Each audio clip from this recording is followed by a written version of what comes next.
Alhamdulillah yang dimuliakan barisan ahli jawatan kuasa Masjid At-Taqwa Taman Tun Dr. Ismail, barisan Tuan Imam, Tuan Bilal, para pegawai, Tuan Sri, Datuk Datin, tuan-tuan, puan-puan, muslimin, muslimat, hadirin, hadirat. Mudah-mudahan kita senantiasa berada dalam redha dan kasih sayang Allah Subhanahu wa taala.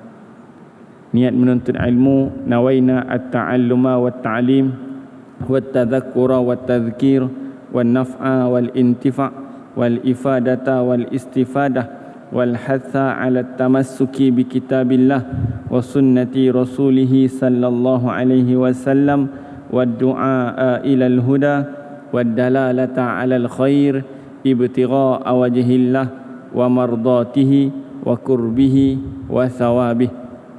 Alhamdulillah, pada malam ini kita akan menyambung perihal amalan orang soleh dalam menjaga 7 panca indera. Perihal amalan orang soleh dalam menjaga 7 panca indera. Menjaga apa tuan-tuan? Menjaga mata, telinga, lidah, tangan, perut, kemaluan dan kedua kaki. Sekali lagi, menjaga mata, menjaga telinga, menjaga lidah, menjaga perut, menjaga kemaluan, menjaga tangan dan menjaga kaki. Bagaimana orang-orang soleh menjaga kesemua itu? Baik, sebelum itu tuan-tuan, apa yang kita bicarakan ini adalah perihal mendapatkan maqam ihsan. Seperti yang kita sebutkan terdahulu di dalam hadis Sayyidina Jibril, yang mana Sayyidina Jibril menyerupai seorang laki-laki datang bertemu dengan baginda Nabi Muhammad sallallahu alaihi wasallam. Maka bertanya Sayyidina Jibril kepada Nabi Muhammad sallallahu alaihi wasallam, "Ya Muhammad, akhbirni anil Islam." Wahai Nabi Muhammad, khabarkan kepadaku tentang Islam. Maka dikhabarkan berkenaan dengan rukun Islam yang 5 perkara. Kemudian ditanya soalan yang kedua, "Ya Muhammad, akhbirni anil iman." Wahai Nabi Muhammad, khabarkan kepadaku tentang iman. Maka disebut oleh baginda Nabi tentang rukun iman yang 6. Kemudian Rasulullah jawab. Kemudian ditanya kepada Nabi Muhammad, "Ya Muhammad, akhbirni anil ihsan." Khabarkan pula kepadaku tentang ihsan. Maka Rasulullah memberikan tentang ihsan itu 2 perkara. Tajuk kita hari ini, bagaimana mengaplikasikan ihsan di dalam kehidupan kita agar kita mendapat ketiga-tiga maqam agama ataupun asas agama tadi. Pertama disebut tentang Islam, kedua disebut tentang iman. Islam pertama para ulama syarahkan yang pertama tentang iman. Iman ni apa dia tuan-tuan? Iman ini perihal tahu kemudian dia yakin. Maka itu sebab dalam pelajaran iman ataupun pelajaran tauhid, pertama itu dibicarakan tentang beriman dengan Allah.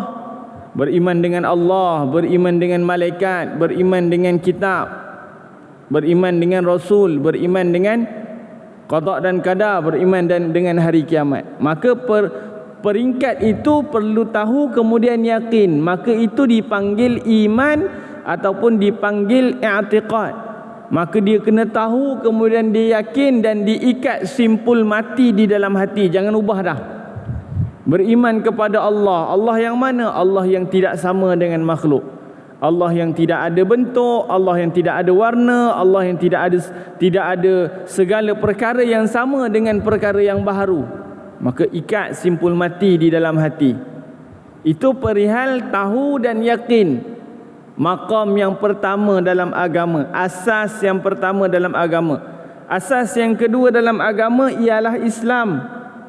Apa itu Islam? Islam ini asas kepada amalan. Maka disebut tentang rukun Islam yang 5. Mengucap 2 kalimah syahadah, menunaikan solat, berpuasa di bulan Ramadan, mengeluarkan zakat dan menunaikan haji bila mana berkemampuan. Maka disebut itu maqam amal. Tadi maqam tahu kemudian yakin. Kemudian maqam amal Islam. Sekarang bagaimana ingin membicarakan tentang maqam ihsan. Ihsan ini cerita tentang apa? Cerita tentang rasa. Macam saya sebutkan, tuan-tuan, sebelum masjid ni siap, masjid ni baru dibina, cantik, tapi dalamnya belum ada aircon, dalamnya belum ada kipas, belum ada kapet, belum ada lampu, belum ada semua sekali yang ada dalam ni lah. Kapet belum ada, maka kita semayang atas simen, kita duduk di atas simen. Belum ada aircon lagi, panas, tambah musim panas ni, bulan mengambang ni. Ketika itu saya nak tanya, selesa ke tidak? Aircon tak ada, lampu tak ada, kipas tak ada, kapet pun tak ada. Selesa ke tidak? Panas, sujud pun keras atas simen tu. Tak selesa kan? Bagaimana mendapat rasa selesa? Soalan saya, bagaimana mendapat rasa selesa? Jom kita pergi nilai 3, beli selesa. Ada selesa kat nilai 3? Tak ada. Tak ada jual selesa. Bagaimana nak dapat selesa tu? Cara nak dapat selesa, pertama bersihkan dulu segala saki-baki, simen-simen, pasir-pasir yang ada dalam dewan ataupun masjid yang sedang baru lepas dibina ini, kemudian dikeluarkan. Kemudian bawa masuk kapet, pasang aircon, pasang lampu, kemudian nyalakan dia, kemudian kita duduk. Maka duduk tadi, selepas kita duduk beribadah dalam tu, apa yang kita dapat? Dapat selesa. Jadi tuan-tuan, ini maqam ihsan, rasa. Selesa itu adalah maqam ihsan, yang mana disebut oleh Nabi sallallahu alaihi wasallam, ihsan itu ialah kamu beribadah kepada Allah seolah-olah kamu merasakan kamu memandang Allah. Itu makam dia. Makam yang pertama, beribadah solat maghrib tadi seolah-olah kamu merasakan kamu memandang Allah. Ada. Saya tak tahulah, saya tak adalah, tuan-tuan mungkin ada. Saya tak tahu, tak berani kata. Orang-orang soleh depan mata kita ni ramai. Tuan-tuan orang-orang soleh belaka kan. Amin. Itu maqam yang pertama. Macam mana? Saya bagi 1% mungkin contoh orang yang merasakan dia memandang Allah. Rasanya saya dah bagi dah contoh tersebut, saya bagikan sekali lagi. Di hadapan mata kita, di hadapan kita ini sedang berlaku sebuah kebakaran. Berlaku satu kebakaran, yang mana satu rumah, di dalamnya ada anak kecil, di dalamnya ada warga emas, di dalamnya ada pasangan suami isteri, di dalamnya ada orang yang sedang terbakar, menjerit minta tolong. Sekeliling kita ini, di tepi-tepi bangunan yang tersebut tu, adanya polis, adanya askar, adanya bomba, adanya kereta kebal, dan kita juga ada. AJK Masjid At-Taqwa pun ada. Agak-agak apa yang kita sebut semua tak boleh selamatkan. Tak boleh selamatkan orang yang sedang terbakar di dalam rumah tersebut. Soalan saya, apakah yang keluar di bibir ataupun di mulut tuan-tuan? Apa sebutkan sikit nak dengar? Terbakar ni, bomba ada, apa semua ada. Orang dekat sana minta tolong, tolong, panas, sakit. Kita sebut apa? Kita sebut apa tuan-tuan? Allahu Akbar. Yang tu kot? Ke sebut benda lain? Jerit bomba, bomba. Bomba dah ada dah. Askar pun ada dah. Apa yang kita jeritkan? Allahu Akbar, Allahu Akbar. Ya Allah, tolong ya Allah. Saya nak tanya, yang tuan-tuan nampak tu api ke Allah? Allah kan? Nampak tu api kan? Tapi kenapa kita sebut Allah? Ketika itu kita merasakan kita sedang memandang Allah. Itu contoh satu. Mungkin 1%. Bila mana kita melihat perkara yang sebegitu sayu, yang tragis itu, tragedi itu, kita tak sanggup dah nak buat apa-apa, melainkan di hati kita hanya ada Allah. Minta tolong kita kepada Allah supaya dipermudahkan urusan orang tu. Kalau paling tidak pun kita minta, ya Allah, walaupun dia terbakar, janganlah bagi dia tersiksa ya Allah. Paling tidak pun. Maka di hati kita juga Allah, Allah. Soalan saya yang kedua, sama tak Allahu Akbar tengok kebakaran dengan Allahu Akbar takbir maghrib tadi? Tu contohnya. Tak sama kan? Saya tak sama. Maksudnya bukan nada tu. Rasa tu. Sebab kita bicarakan tentang ihsan. Ihsan maqam rasa. Maka kata Rasulullah, al-ihsan, ihsan ialah kamu beribadah kepada Allah seolah-olah kamu merasakan kamu memandang Allah. Allahu Akbar. Saya tak ingat nama, kalau tak silap saya Imam Muhdar, Habib Muhdar di Hadramaut, di Tarim. Apa nama? Di sana ada seorang wali Allah, bila mana dia angkat takbir, retak mihrab dia. Setiap kali angkat takbir solat 5 waktu, retak mihrabnya, dibetulkan mihrab tu kembali. Allahu Akbar, retak kembali mihrabnya. Ini cerita di Hadramaut. Nak lihat tempatnya, kena pergi Hadramaut lah, Kota Tarim. Di sana ada seorang wali Allah, bila dia angkat takbir, retak mihrabnya. Kita punya mihrab, imam bersilih ganti. Tak retak, bukan nak suruh retak tu. Maknanya apa yang ada di dalam jiwa kita sebenarnya ketika kita mengangkat takbir. Sembahyang tadi, puasa tadi, ibadah kita semuanya, ketika mana kita beribadah, merasakan kita memandang Allah. Maka itu maqam yang pertama. Bagaimana maqam kalau tak ada yang ni? Rasulullah kata apa? Anta'budallaha ka'annaka tarah. Kamu beribadah kepada Allah seolah-olah kamu, mata kamu itu rasakan memandang Allah. Bukan mata sebenarnya, hati. Tak ada orang memandang tak guna mata. Bila waktu kita tidur, mata pejam. Mimpi ustaz malam tadi jumpa ustaz. Tengok kau mana mata pejam. Hati kita ini. Kata Rasulullah yang kedua, fa'in lam takun tarah, sekiranya kamu tidak merasakan kamu memandang Allah, ketahuilah, rasakanlah, fa'innahu yarak, kamu dipandang oleh Allah. Rasakan kamu dipandang oleh Allah. Sekali lagi saya sebut, rasakan kamu sedang dipandang oleh Allah. Bila kita dapat benda ni? Benda ni semua rasa. Bila? Terutama dalam bulan Ramadan. Cuba tengok dalam bulan Ramadan, tuan-tuan. Duduk dekat rumah seorang-seorang, isteri tak ada pergi kerja. Kita hari tu kebetulan cuti. Selangor dengan KL kan tak sama. Cuti umum Selangor, dia kerja kat Selangor, duduk kat KL. Orang KL kerja, dia duduk kat rumah. Saya nak tanya, duduk dalam rumah tu makan tak? Bulan puasa ni tak makan ustaz. Kenapa tak makan? Puasa ustaz. Mana ada orang?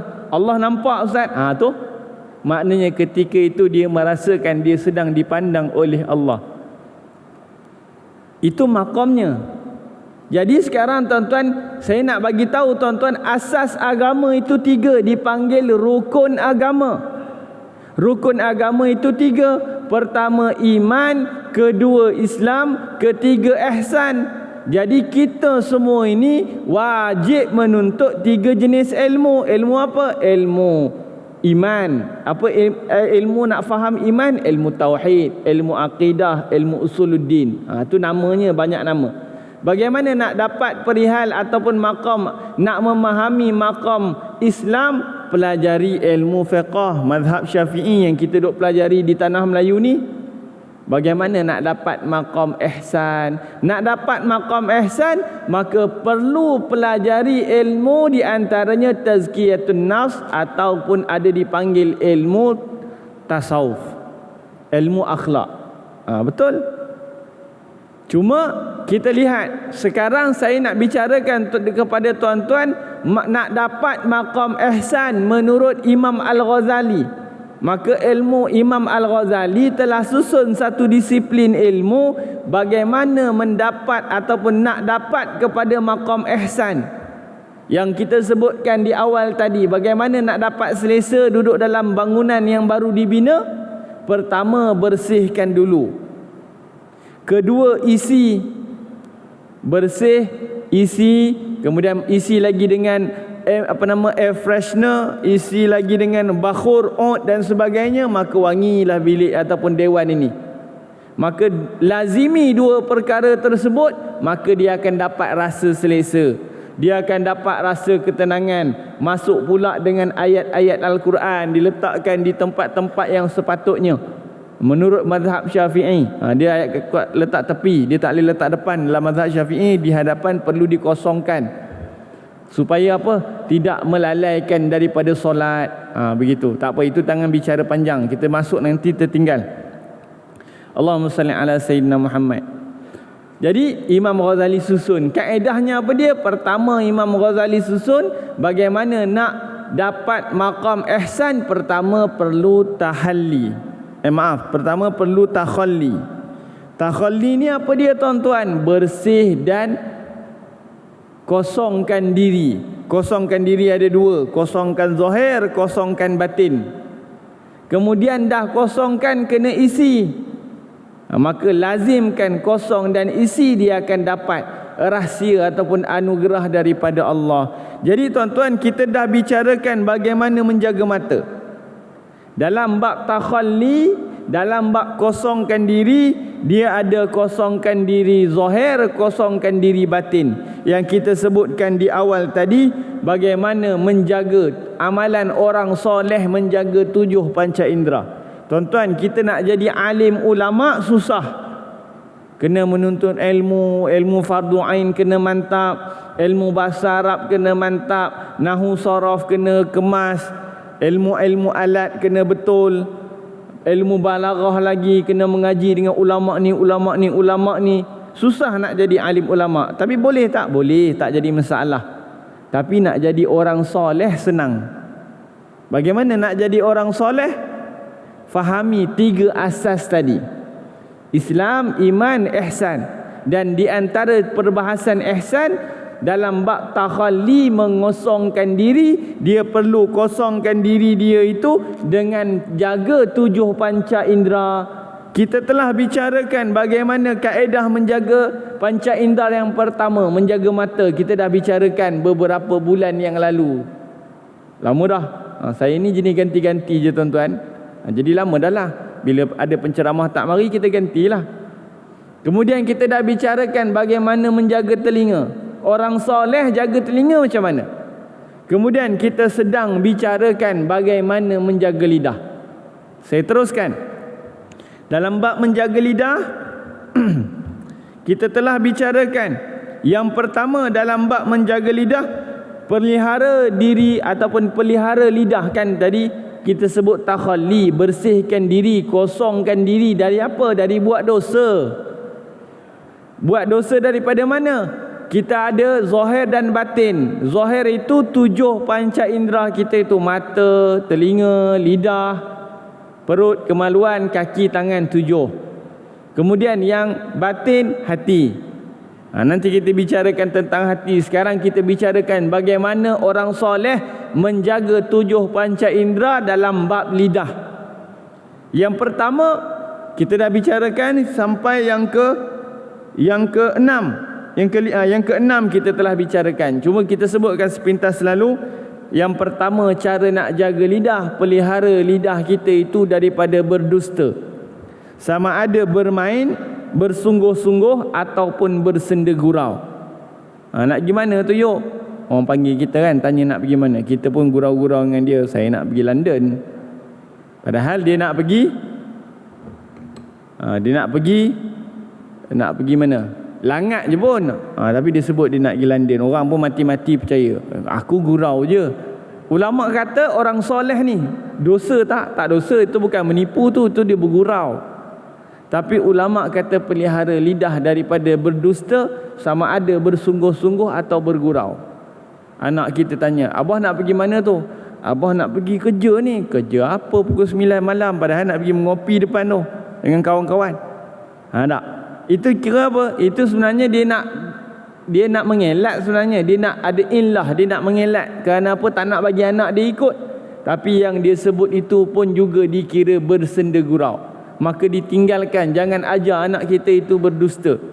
Baik, itu yang pertama. Yang kedua, pelihara daripada menyalahi janji. Cara jaga lidah ada 8 kurang lebih. Kemudian menyalahi janji. Dah berjanji menyalahi janji. Ni aku datang pukul 2.30 aku marilah.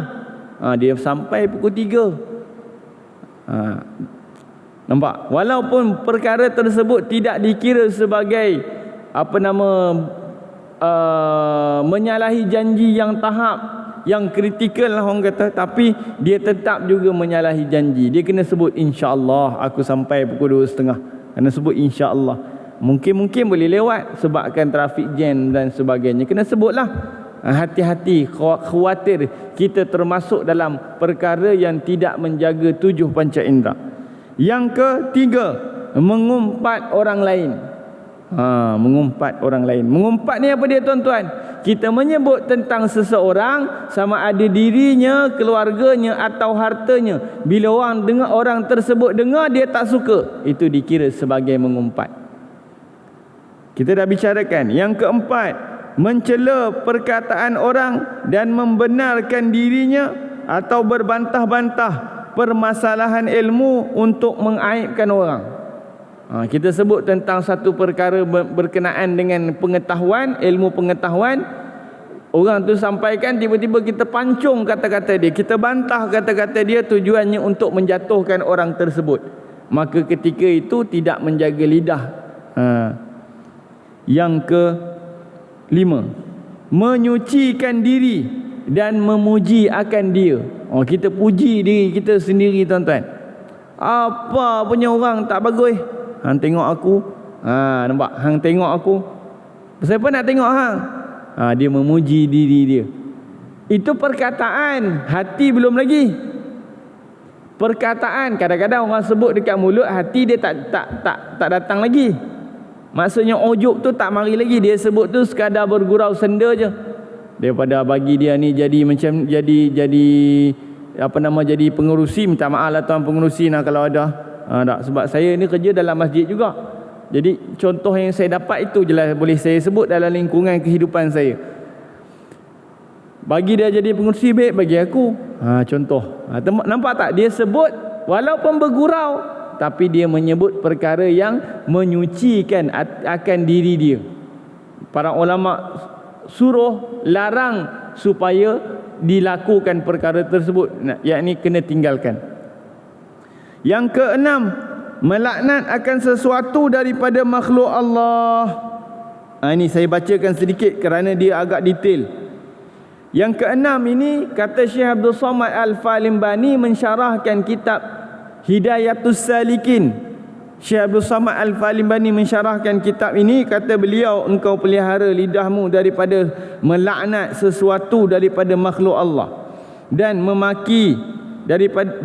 daripada memaki akan sesuatu yang demikian, maka sayugianya. Ini bahasa kitab. Maka hendaklah, mestilah jangan engkau laknat sesuatu yang dijadikan oleh Allah dengan laknat yang tertentu, dikhususkan kepada sesuatu, sama ada manusia, binatang, batu atau kayu atau api atau makanan atau lainnya, sama ada orang Islam atau orang kafir. Nampak? Hari ni tuan-tuan, kebetulan hari ni viral, tak tahulah sampai tak sampai ke WhatsApp tuan-tuan. WhatsApp saya sampai, grup WhatsApp saya. Grup WhatsApp Muslimat Masjid Ar-Raha. Saya ketua imam Masjid Ar-Raha, nakib di sana. Viral dalam tu seorang laki-laki pijak Al-Quran dengan dua tapak kakinya, dua naskah Al-Quran. Letak kiri, letak kanan, dia letak kasut dia, kemudian dia pakai atas tu. Kita marahlah, memang betul marah, tapi jangan sampai mulut kita laknat dia. Tetap kita doakan, ya Allah beri hidayah kepada dia. Kenapa dia pijak Quran? Sebab dia tak kenal. Sebab dia tak tahu apa itu isi kandungan Al-Quran. Dia tak kenal akan Allah. Maka doa yang sepatutnya keluar daripada mulut kita, tanda tangan, ya Allah beri hidayah kepada diriku, ya Allah. Kenapa sebut diri kita dulu? Sebab jangan sekali-kali rasa kita baik. Dia pijak Al-Quran sedangkan dia bukan Islam. Kita pijak Al-Quran bukan secara zahir, tapi secara tersurat, secara tersirat. Kita pijak Al-Quran, kita hina Al-Quran. Dalam erti kata lain, kita tak mengikut seluruh kehidupan kita berpandukan Al-Quran. Contoh, maaf disebut, kita marah orang pijak Al-Quran kerana apa? Kerana yang dipijak itu kalamullah, tapi kita ada ahli keluarga kita tak mengikut syariat Islam. Itu dikira apa? Jadi Contohnya tuan-tuan, jadi kita kena doa, ya Allah, beri hidayah kepada dia dan beri hidayah kepada diriku dan beri hidayah kepada dia. Seperti mana dia gembira memijak Al-Quran, bagi dia juga gembira di akhirat nanti. Kerana apa tuan-tuan? Takkan ada orang yang gembira di akhirat melainkan di dunia dia dapat petunjuk yang benar. Ini yang berlaku oleh Hasan Al-Basri. Dia berjalan di satu tempat yang mana dia lihat ada satu perkumpulan sedang berbuat maksiat, berhibur dengan alat muziknya dan sebagainya. Maka diberitahu oleh murid kepada Hasan Al-Basri, wahai tuan guru, lihatlah di sana ada sekumpulan manusia sedang melakukan maksiat kepada Allah. Maka tadah tangan Imam Hasan Al-Basri, ya Allah, seperti mana mereka gembira di dunia ini, beri juga mereka gembira di akhirat nanti. Murid dia bertanya, wahai tuan guru, mengapa doa sedemikian sedangkan mereka buat maksiat? Kata Imam Hasan Al-Basri, orang yang gembira di akhirat, orang yang telah diberi hidayah oleh Allah. Mudah-mudahan mereka itu diberi hidayah oleh Allah. Itu orang yang buat maksiat tuan-tuan. Jangan kita laknat orang Islam, bahkan jangan kita laknat orang kafir. Ya Allah, laknat Allah ke atas orang kafir. Secara umum boleh, ya Allah, laknatullah alal kafirin, yang tu boleh. Tapi secara secara peribadi tak boleh. Kita nampak contohnya, na'udzubillah, kita nampak Bill Clinton, kita doa, ya Allah, laknat Allah ke atas Bill Clinton. Para ulama tegah doa sedemikian. Kerana apa? Satu kisah, Rasulullah sallallahu alaihi wasallam pernah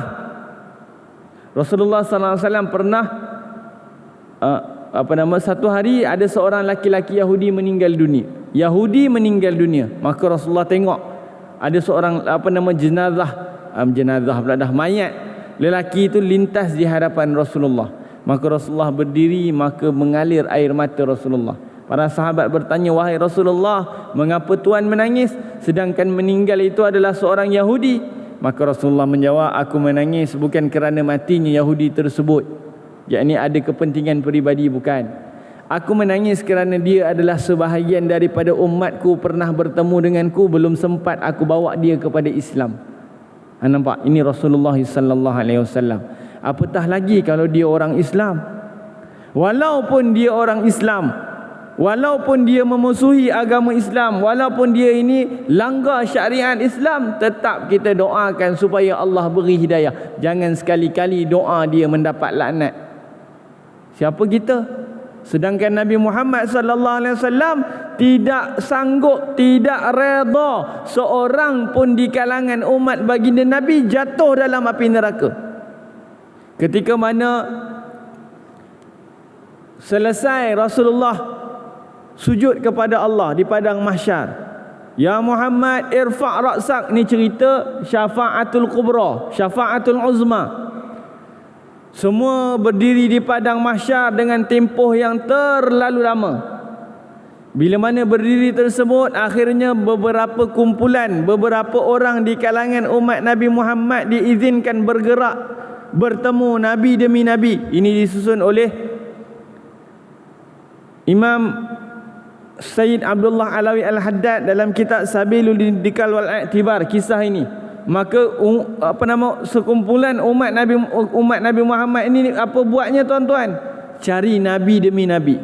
Cari Nabi Adam, 500 tahun perjalanan di padang mahsyar. Kejap ke lama tuan-tuan, 500 tahun. Azab ni tuan-tuan, padang mahsyar bukan cerita seronok. Mencari Nabi Adam alaihissalam. Jumpa Nabi Adam 500 tahun. Wahai Nabi Adam, doalah kepada Allah, kami dah tak sanggup dah duduk di padang mahsyar ini. Sehingga kan ada di kalangan manusia di padang mahsyar itu menyebut, ya Allah, campakkanlah aku ke neraka. Ya Allah, cepatkanlah mahsyar ini walaupun aku dicampak ke neraka. Na'udzubillah minaz zalik. Kerana apa? Tak sanggupnya padang mahsyar. Maka cari Nabi yang berikutnya. Nabi Adam kata, nafsi, nafsi, aku malu dengan Allah, tak sanggup aku nak bertemu, berdoa menghadap Allah, berdoa minta cepat mahsyar, tak sanggup. Cari Nabi Adam, lepas Nabi Adam Nabi Nuh. Nabi ulul azmi cari setiap Nabi 500 tahun jumpa Nabi Muhammad. Nabi Muhammad kata ana laha, akulah yang ditugaskan untuk perkara tersebut, akulah yang berhak untuk sujud menghadap Allah, sujud kepada Allah. Maka Nabi Muhammad berangkat menuju menghadap Allah Subhanahu wa taala, kemudian baginda Nabi sujud kepada Allah. Allah perintah tempoh yang lama, maka dengan doa yang tak pernah kita terfikir, Allah perintah, ya Muhammad irfa' raksak, angkat kepalamu, isfa' tu syafa', berilah syafaat. Nabi Muhammad beri syafaat kepada seluruh umat Nabi Muhammad sallallahu alaihi wasallam. Hampir semua umat Nabi Muhammad ditarik masuk ke dalam syurga. Maka ketika itu Allah berfirman, ya Muhammad, lebih kurang bahasanya lebih kurang beginilah maksud dia. Amboi, hampir semua nak bawa masuk dalam syurga ya. Nampak tak Nabi Muhammad buat apa tuan-tuan? Tarik semua umat masuk dalam syurga. Allah kata amboi, hampir semua nak bawa, boleh kata semua nak mau masuk dalam syurga. Kemudian Allah angkat ingatan Nabi Muhammad terhadap umat. Maka Rasulullah masuk ke dalam syurga, dan Rasulullah menyangkakan bahawa semua umatnya dah ada dalam syurga bersama dengan baginda. Ini Nabi Muhammad. Dah tempoh yang terlalu lama, Allah perintah kepada malaikat Jibril, wahai Jibril, turun kamu ke dalam neraka, cari umat Nabi Muhammad, tanya mereka apa yang mereka mahu. Maka turun malaikat Jibril jumpa umat Nabi Muhammad. Apa dijawab oleh malaikat Jibril? Apa dijawab oleh umat Nabi Muhammad kepada malaikat Jibril? Wahai Jibril, sampaikan salam kami kepada Nabi kami. Itulah dia duduk dekat dunia tak nak salawat. Tiba-tiba dekat dalam neraka minta bagi salam kepada baginda Nabi. Maka Jibril, malaikat Jibril keluar daripada neraka menghadap kepada Allah, bagi tahu pada Allah. Allah tahu dah, tapi menghadap nak bagi cerita. Ya Allah, umat Nabi Muhammad di dalam neraka, ingin ku menyampaikan salam kepada Nabi mereka. Wahai Jibril, sampaikan salam tersebut. Maka masuk malaikat Jibril ke dalam syurga, jumpa Nabi Muhammad, bagi tahu, wahai Rasulullah, umatmu di dalam neraka menyampaikan salam. Dengar perkataan tersebut, Nabi Muhammad terus bingkas bangun, lalu terjun ke dalam neraka tanpa menunggu sesaat pun. Mengalir air mata Nabi sambil mencapai, ya Allah, ada lagi rupanya umat aku di dalam neraka. Capai setiap tangan umat Nabi Muhammad, tarik bawa keluar, bawa masuk dalam syurga.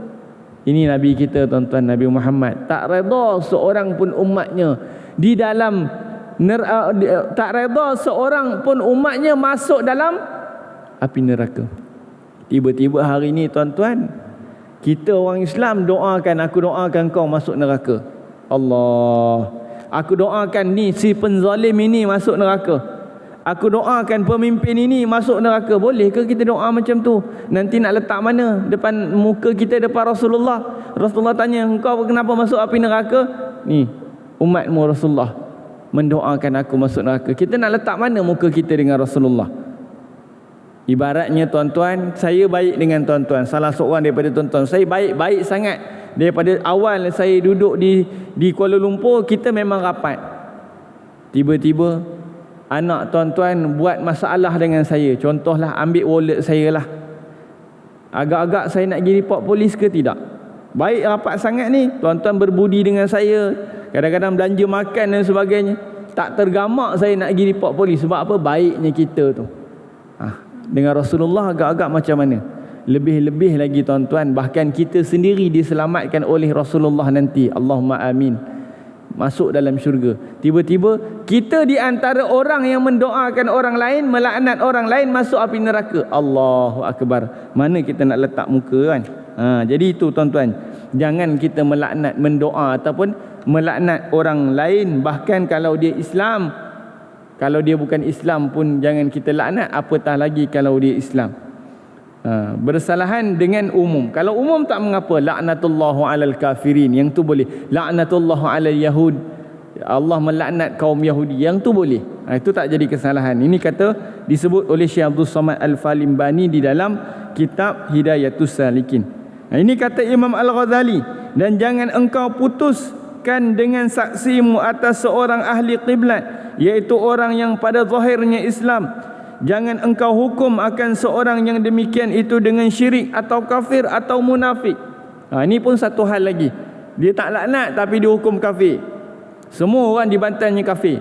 Ni kafir, ni kafir, ni kuburiyun, ni capaliyun kafir. Allahu akbar. Sedangkan mereka sembahyang berkiblatkan kiblatnya Kaabah, mengaku asyhadu an la ilaha illallah wa asyhadu anna muhammadar rasulullah, tiba-tiba dituduh syirik, dituduh kafir. Allahu akbar. Mana nak letak muka dengan baginda Nabi sallallahu alaihi wasallam nanti? Ini disebut oleh Imam Al-Ghazali. Sedikit lagi, 10 minit. Dan jangan kerana bahawasanya yang melihat atas yang di dalam hati itu iaitu Allah jua, tiada lainnya, maka jangan masuk engkau antara hamba dan antara Allah. Kita nak tuduh orang syirik, kita nak tuduh orang kafir, kita nak tuduh orang itu terkeluar daripada Islam tanpa ada bukti yang sah. Maknanya lainlah kalau dia mengaku terang-terang dia dah keluar daripada agama, itu memang dia murtad lah. Tapi kalau dia masih lagi sembahyang, masih lagi datang berjemaah, tiba-tiba hanya melakukan ziarah kubur, hanya melakukan tawassul kepada para alim ulama, tawassul dengan wali-wali Allah, kita tuduh dia syirik. Tak bolehlah begitu. Baik. Ini Imam Ghazali sebut lagi, ketahuilah olehmu bahawasanya engkau pada hari kiamat tiada dikatakan bagimu betapa tiada engkau laknat si fulan, dan tiada dikatamu betapa engkau diam daripadanya. Maknanya apa? Mulut kita ini takkan ditanya oleh Allah. Maksudnya nanti di hari kiamat, di yaumul hisab, kita ini takkan ditanya, wahai fulan, saya Syafi'i, wahai Syafi'i, kamu ketika di dunia kenapa kamu tak laknat orang ni? Mengapa kamu tidak mengeluarkan kata-kata laknat kepada orang ni? Allah tak tanya begitu. Sebaliknya Allah tanya apa yang kita buat sahaja di atas muka bumi. Kenapa kamu melaknat orang demikian? Apa yang dia buat? Sedangkan yang dibuat, yang dilakukan itu tidak bersalahan dengan jumhur ulama. Itu contohnya lah. Baik. Yang ketujuh, pelihara lidah. Yang ketujuh, engkau pelihara lidahmu daripada mendoa atas seorang daripada makhluk Allah dengan doa kejahatan. Ini.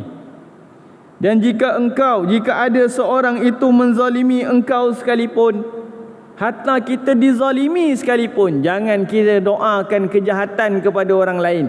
Contoh, tuan-tuan, ni contoh ni selalu saya sebut kalau lagi kuliah lah. Kau ada yang pernah dengar? Contoh, saya pergi makan kat kedai makan hotel 5 bintang. Tiba-tiba waiter pelayan tersebut bawa hidangan tertumpah atas baju saya. Pakai baju murah je, baju pagoda je contohnya lah. Apa ustaz pergi makan hotel baju pagoda? Contoh baju pagoda, seluar track shoot. Maklumlah sukan. Pergi. Tiba-tiba manager tu datang, tuan minta maaf, ni tuan RM500 ganti daripada pakaian tuan. Pakai pagoda ganti RM500. RM500 tu tuan-tuan nak pergi guna beli baju baru tak sedo. Bukan tak sedo. Blazer lah, baju blazer ganti baju baru ni. Ataupun nak pergi sebelah kedai, dia katalah, tuan ambil RM500 ni, tuan ganti baju tuan yang dah kotor ni. Depan hotel ni ada kedai pakaian Gini Martino. Yang tu je lah yang saya tahu tuan-tuan. Kan? Kok ada kedai lain, kedai apa lagi jenis baju? Apa-apa je lah kan. Sebelah kedai baju tu ada kayu baseball. Tuan-tuan nak pergi beli baju baru ke, tuan-tuan nak pergi beli kayu baseball, hempuk pelayan tadi. Ini analogi tuan-tuan. Jadi begitulah doa orang yang dizalimi. Doa orang yang dizalimi itu makbul. Maka jangan doa untuk keburukan. Ya Allah bagilah orang ni juga huru-hara keluarganya, muflis, kita doakan yang buruk-buruk. Sedangkan doa untuk kebaikan kan boleh. Ya Allah, seperti mana aku dizalimi pada hari ini, ya Allah, maka ampunkan dosaku ya Allah. Letakkan aku di Jannatul Firdausil A'la bersama baginda Nabi Muhammad sallallahu alaihi wasallam. Lemparkan hidayah Rabbanimu sehingga aku dapat bertemu dengan baginda Nabi dalam mimpi walau kadar sekejap ya Allah, agar aku dapat mencintai baginda Nabi dengan sepenuh hati. Kalau dapat yang tu alangkah indahnya tuan-tuan. Tapi kenapa doa kita yang kita ini dizalimi, kita sedang dizalimi, kita nak doa keburukan untuk orang lain? Ini contoh. Kerana sabda baginda Nabi Muhammad, maka jangan engkau doakan atas mereka itu dengan doa kejahatan, dan engkau serahkan perbuatannya itu kepada Allah. Ya Allah, aku serahkan perbuatan aku dizalimi, sama ada ditipu duit, sama ada dikhianati jawatan, sama ada diburuk-burukkan, sama ada difitnah dan sebagainya. Aku serahkan urusan ini kepadamu ya Allah. Kalau dia ada bersangka-sangka buruk, ini adalah perselisihan faham, ya Allah, selesaikanlah perselisihan faham itu ya Allah. Kalau dia memang berniat nak memburukkan aku, nak memfitnah aku ya Allah, maka ya Allah, aku serahkan urusan ini kepadamu ya Allah. Adapun itu ya Allah, ampunkan dosaku ya Allah. Tempatkanku di dalam syurga bersama junjungan mulia baginda Nabi ya Allah. Berilah aku kelapangan hati, dipermudahkan urusan, mati dalam husnul khatimah. Tu kan dapat manfaat tu kalau kita ada doa yang dizalimi itu. Kata baginda Nabi, sabda baginda Nabi sallallahu alaihi wasallam, bahawasanya seseorang yang dizalimi oleh orang lain sesungguhnya berdoa atas orang yang menzalimi akan dia itu sehingga dibalas Allah akan dia, kemudian ada yang tinggal bagi orang dizalimi itu lebih daripada balasannya daripada itu, maka menuntut ia akan orang yang dizalimi itu di hari kiamat. Apa maksud dia? Contoh tuan-tuan, saya keluar kejap lagi, kasut saya hilang. Kasut saya selipar Jepun je, tuan-tuan mungkin Timberland dan sebagainya. Tiba-tiba doa, ya Allah, siapa ambil selipar aku ya Allah, doa orang yang dizalimi ni makbul ya Allah, bagi dia kemalangan jalan raya. Amboi, selipar hilang dia kemalangan jalan raya, setimpal tak tu agak-agak. Tak apa ustaz, kasut saya 300, kasut saya 500. Saya doa ya Allah, tiba-tiba dia kemalangan jalan raya, kakinya kudung. Dan dia kembalikan balik dalam keadaan kakinya kudung, dan dia menyesal bertaubat, bawa balik kasut tuan-tuan yang Timberland harga ratus-ratus tu. Tuan, ni kasut tuan yang saya curi tu, saya baca kat Facebook, tuan maki hamun saya. Nah, saya kembalikan. Kaki saya hilang tuan, boleh tuan ganti balik.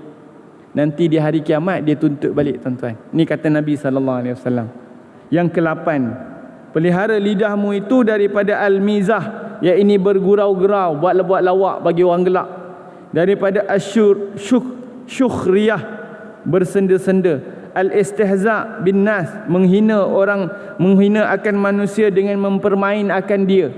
Maka semua yang demikian itu ditegah oleh syarak, melainkan sedikit jua, maka tidak mengapa kerana sabda baginda Nabi sallallahu alaihi wasallam, jangan engkau berbantah-bantah akan seseorang dengan saudaramu, dan jangan engkau bergurau-gurau akan dia. Nak gurau sikit-sikit boleh, tapi jangan lebih-lebih. Jadi tuan-tuan, itu kaedah untuk menjaga 7 panca indera dalam bab lidah.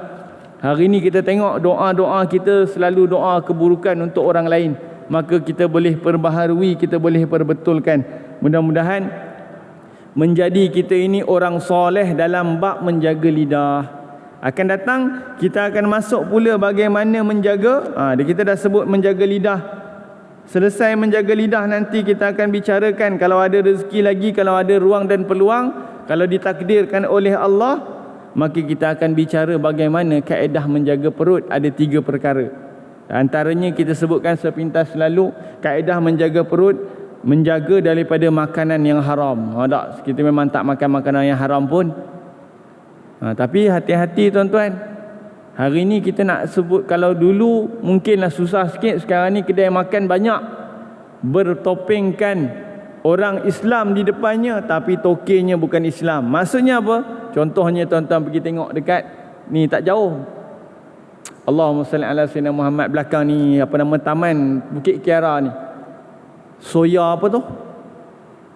Adalah nama Cina. Yang jual depan tu orang Indonesia, perempuan Melayu pakai tudung. Yang beli orang Melayu. Allah, saya kadang-kadang lalu pagi-pagi pergi hantar anak tu, orang tu pergi beli petang-petang lalu tu. Orang Melayu, orang Islam ke yang jual tu? Saya cakap kuat-kuat sambil bawa motor ronda-ronda bawa anak tu, saya kata, orang bagi telinga dia dengar, orang Islam ke jual tu? Bagi dia perhati elok-elok, nama tu dah bukan Islam. Tu contohnya. Walaupun air soya, Tak. Pertama, cegah diri, jaga diri daripada makan makanan yang syubhah, makanan yang haram. Kedua, makanan yang syubhat. Yang syubhat ni kita tak pasti halal ke haram. Yang tadi tu halal ke haram. Memanglah dia buat susu soya, tapi yang buatnya bukan Islam, tuan-tuan. Kena perhatikan makanan itu kurang barakah. Dia ada halalan thayyibah. Halal confirm halal. Tengok cerita Upin dan Ipin. Dia makan kat kedai siapa, tuan-tuan? Uncle Mutu.